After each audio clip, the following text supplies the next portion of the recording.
Ассалаумағалейкум, құрметті достар.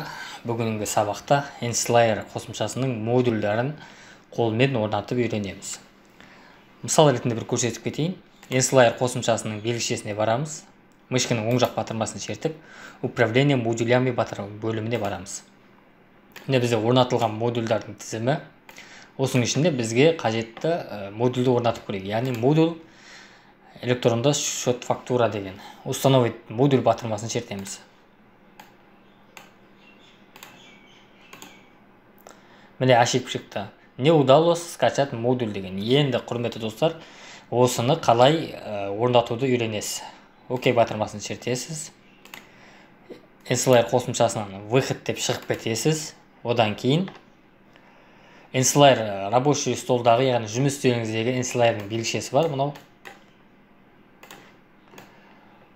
Осының үстінен тышқанды апарып, мышканың оң жақ батырмасын шертіп, расположение файла деген батырманы шертесіз. Одан кейін Bundles деген файл бар осы жерде. Bundles.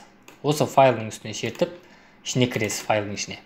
Одан кейін, құрметті достар, интернетте осы модульдердің орнатылатын түрлері бар. Соны өзіңізге жүктеп аласыз. Осы видеоның астына сілтемені қалдырып кетемін. Сол арқылы өзіңіз жүктеп алсаңыз болады. Бізге қажетті электронды счет фактураның модулі қажет. ES, сызықша EFS, сызықша версия 1.1 деген нұсқаның үстіне шертіп, қажетті файлды көшіріп аласыз, яғни копировать. Одан кейін жаңағы Bundles деген бөлімге барып, выставить жасайсыз. Одан кейін бұны жабасыз. Enslayer қосымшасын іске түсіресіз.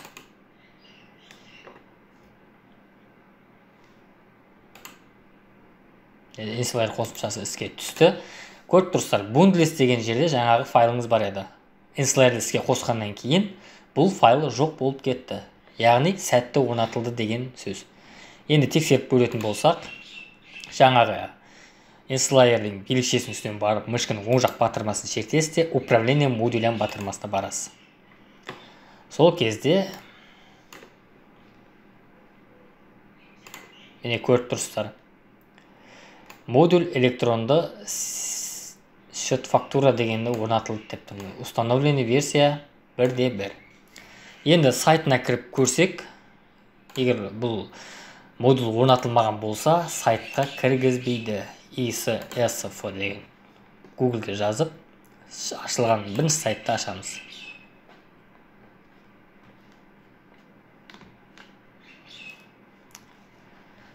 Электронды счет фактураның сайты, войти в системуды басып, ключ орнатылған жерді көрсетіп, кіре берсеңіз болады.